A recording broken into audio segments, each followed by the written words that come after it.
Hi, welcome. I'm going to talk about why I think Epic is better than 40k.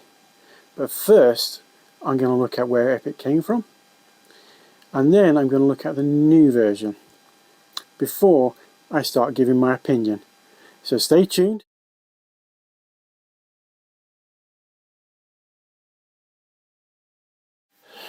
So Epic is a tabletop war game that was created by Games Workshop in the sort of, I want to say, early 90s.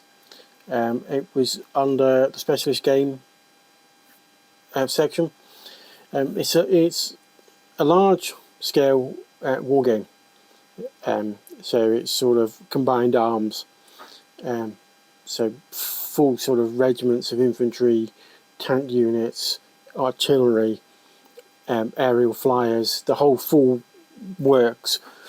Compared to 40k, where 40k was more, a few squads, one tank, maybe some APCs, an APC, a rhino or two, and a few bits and pieces. But this is like you can expand it right out.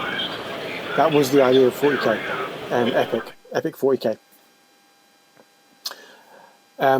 So players take on the role of, say, rather than a regimental command, it would be more brigade level command. And this meant that you could command and build a far bigger army than you could with conventional 40k. And it would allow you to, like I said before, have complete infantry units, so regiments of infantry. It would allow you to have a regiments or tank squadrons, artillery batteries there rather than one or two sort of artillery pieces on the table. You could now have like one or two regiments of artillery, but it also meant you could field everything up to Titans. Now you can field a Titan in 40k, but because it has quite a big footprint, you're only probably going to get one on a table, and in reality, you're probably only going to be using it in an apocalypse game.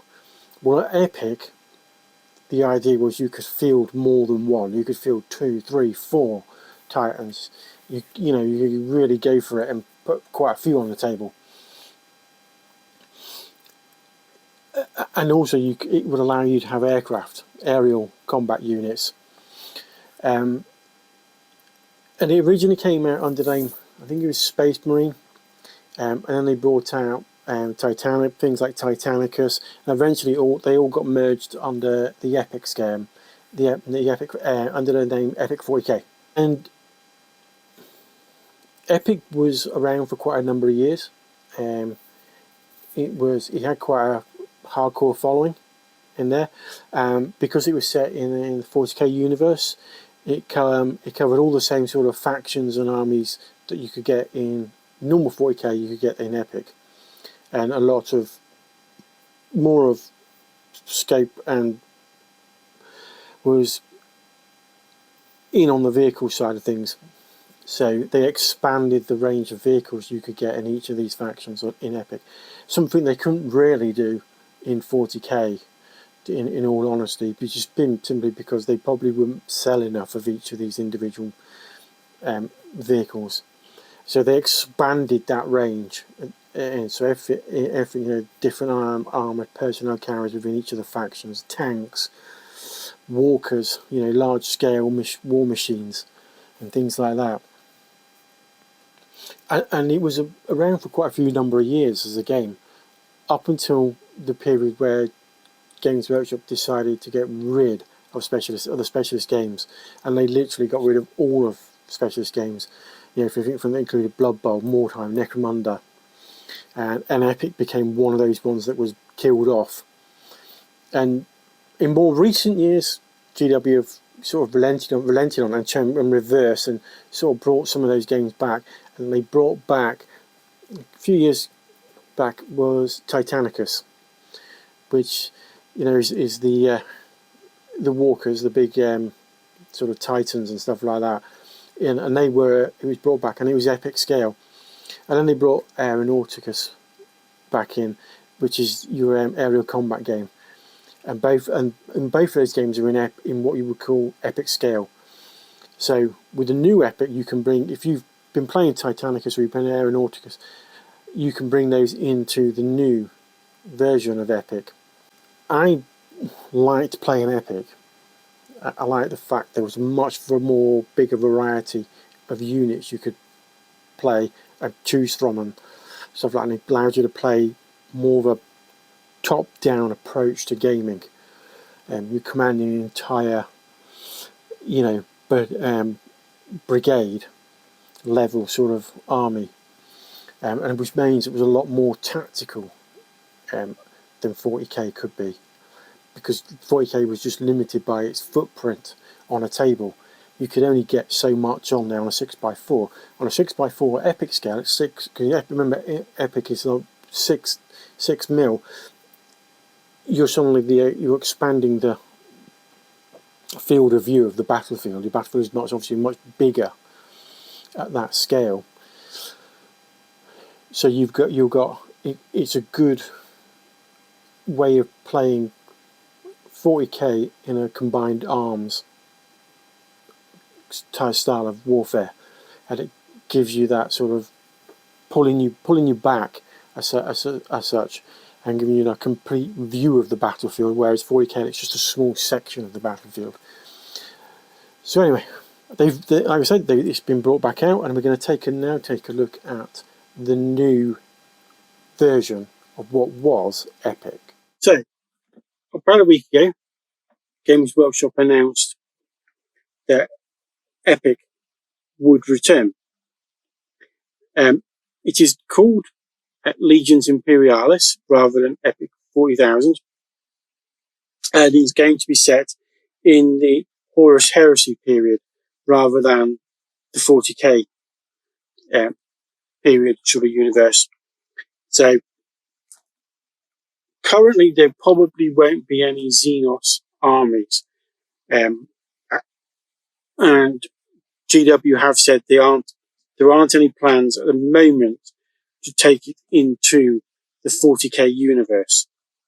So what we're going to see is the factions that are tied within the Horus Heresy books. So we're looking at Space Marine chapters, Sailor Auxilia, and stuff like that. But you are going to get to play with Titans, tanks, artillery, all the rest of it. But only those that were available during the Horus Heresy period. Box cover looks quite nice. Nice piece of artwork. And this is what you're going to get in the box set. Just bring up a bigger picture. As you can see at the very back, we have some Warhounds, Titans. We've got a whole chunk of tanks, Lehman Russ, Maladors, tanks, and then we've got some walkers at the back here for the infantry, regard. And then we've got guard down here. Then we have Contemptor Dreadnoughts for the Space Marines, a whole chunk of their Space Marine infantry, and some tanks. Now, the miniatures look a lot chunkier than the original epic scale minis. I believe the original epic scale minis were around the 6 mil mark. These look a little bit bigger. I'm going to say they're probably around 8, maybe pushing up towards 10. And that's just because they look a lot chunkier than the old Marines from Epic did back in the 90s. They are a good size, and as I said before, they are quite nice and chunky. So they won't be as difficult to paint as the original Epic Marines are.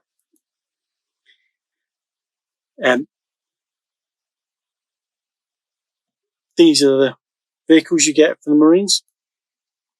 the Contemptor Dreadnoughts. Got our Predators. And these are the infantry for the Solar Auxilia.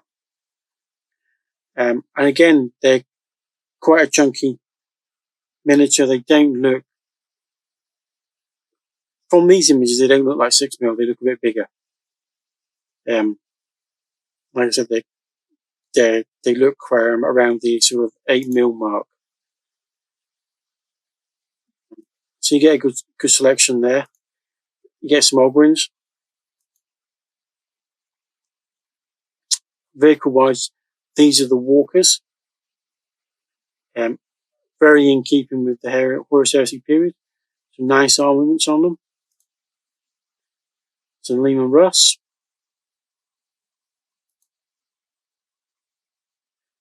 Malador or I think it's Malador's.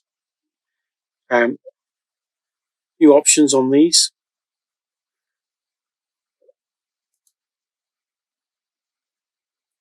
So there's plenty of miniatures in the box. I believe it's around 230 miniatures. The Warhounds come with quite a few options. That includes Ursus Claws, Netric Shock Lance, Volkite Eradicator, Missile Pods, which have a choice of Swarmer or Shudder missiles, and obviously the Melter Lance. The bases on all of the new Heresy stuff is smaller in height-wise. And I think this is simply because if you were to use bases that are primarily for 40k miniatures, they would just look a bit too big. And I think if you go back to the infantry, if you had them on a base that was at the same height as one designed for 28mm Marine, these guys would look like they were sat on a plinth rather than a base. Personally, I'm probably going to not use these at all and use flat bases from Renedra. Because for me, these, even though they're smaller, they still look too big. Now, they have said you will be able to bring in models from Titanicus, which you already have. And if you play Aeronautica Imperialis, you will be able to play some of those in the game. Obviously, you won't be able to play Xenos, and you won't be able to play the vehicles that are from the 41st millennium. So, Vulture gunships, Valkyrie assault carriers, Vendetta assault carriers won't be part of the game.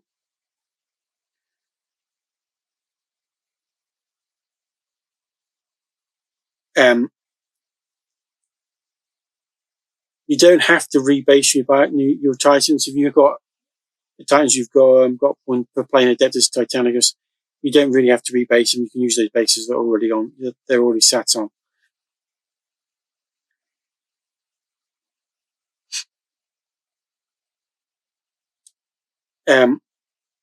They said that all the models were made of plastic.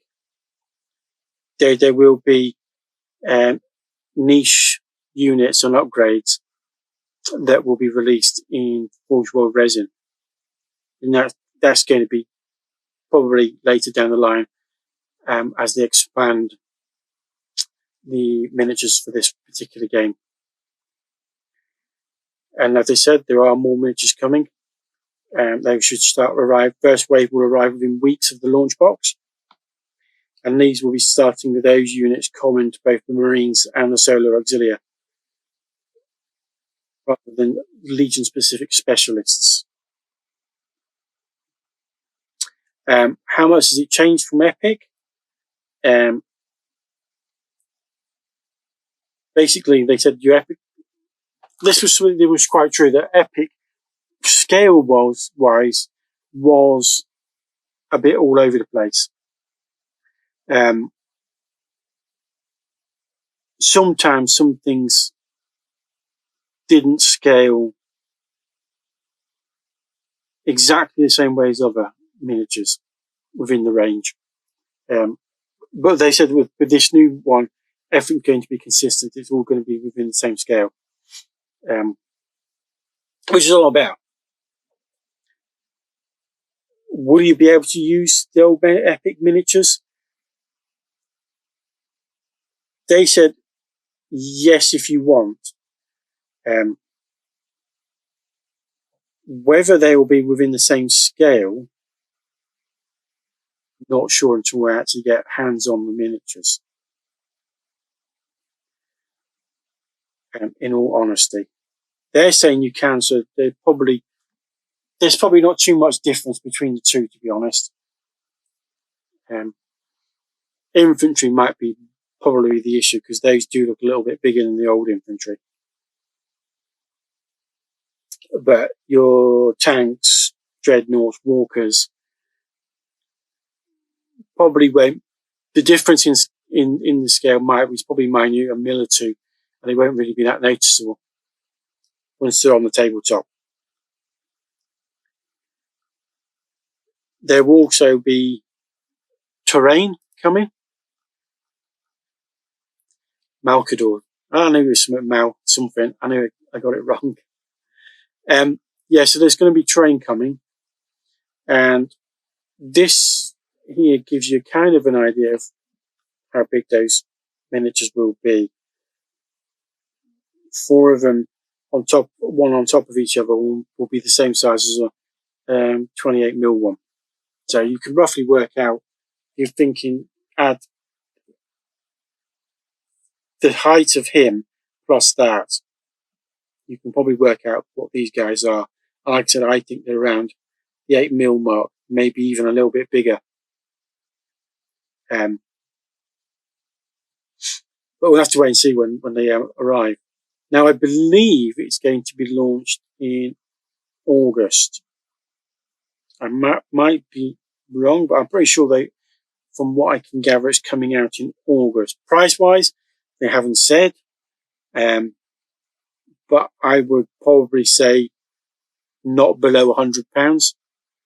So anything between 100 to 150 is probably about right. Give or take a few pounds. I mean, it may go above 150, but I would assume it's around that 100 to 150 mark. But like I said, we'll have to wait and see until they announce the price. Overall, it's looking pretty good. I'm quite happy that Epic's been brought back. Am I happy about it being here at Horus Heresy? I don't mind, actually. I don't know a huge amount about the Horus Heresy period. I haven't read all the books. I've only read a couple, so that will be interesting to actually get the opportunity to learn about the Horus Heresy and play this period.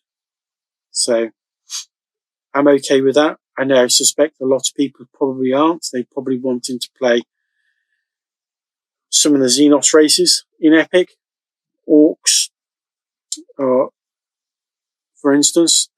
There probably is a lot of people wanting to play things like Tau and Eldar and various other factions that are out there, or even NIDS. But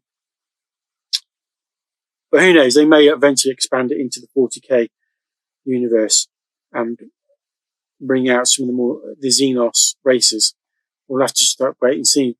I suspect it will depend on how well this does to begin with.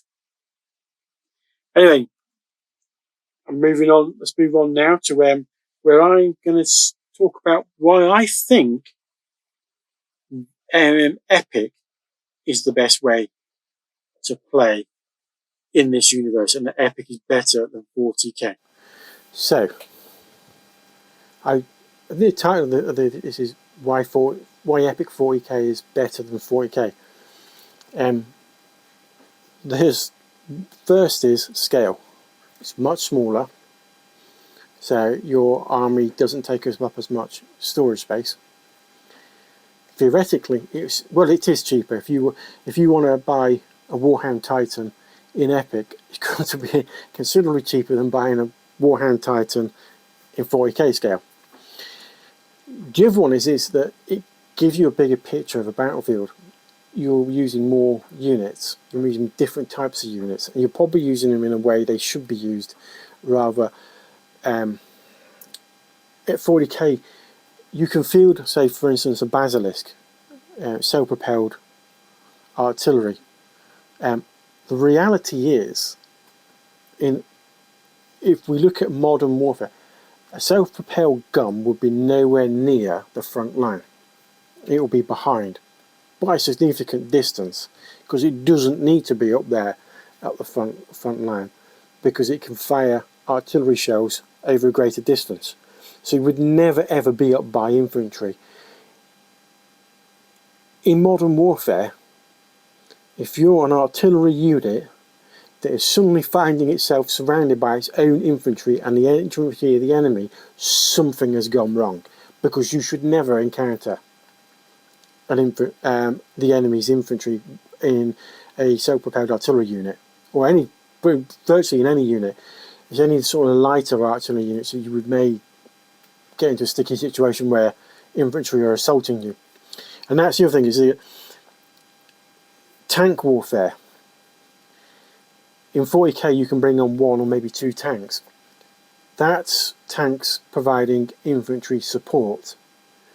Whereas 40k, in Epic, you can field squadrons, regiments of and have proper tank battles, rather than fielding 1 or 2 that are providing infantry support, which is the reality of playing 40k. Is your tank is there to provide infantry support. It's not there because it's been in an armoured push forward against other tanks. And because Epic is on such a grander scale, you can have combined arms. You can put down on the table infantry, armoured personnel carriers, artillery, both light, medium and heavy. You've got tanks of very different descriptions, and you're using not 1 or 2, but you're using units of tanks. So you're fielding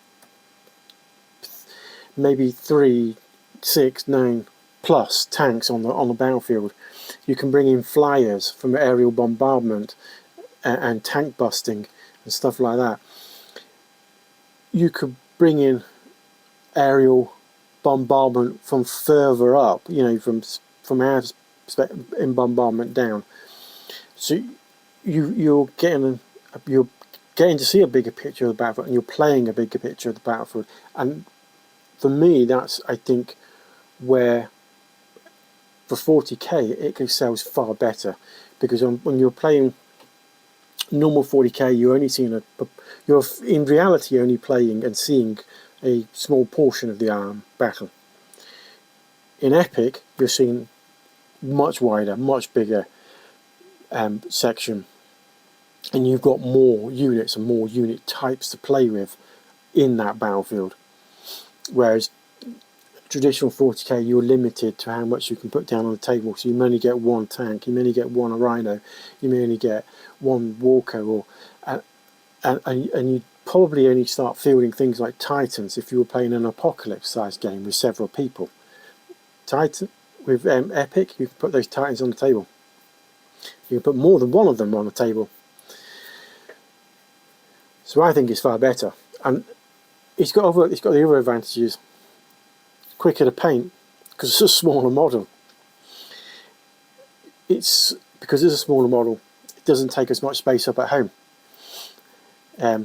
Cost, theoretically, it should be cheaper, because smaller scale war games tend to be a lot cheaper than the bigger part, simply because of size and cost of making. So I think personally, if you want to play 40k in the 40k universe, Epic is the best way to go. Now, my only downside with this new one is it's set in the Horus Heresy, which means that the factions and armies are limited to what were in the Horus Heresy books at the moment, and they have stated there is no plans yet to expand into the 40,000 period of the background, which probably means there is unlikely to see Xenos factions and armies. That's not to say they won't, but to begin with, they aren't going to be doing Xenos. And if you're a Tyranid player, unless they expand into the 40k unit period of history, within the fluff, you're not going to get a Tyranid army at epic scale.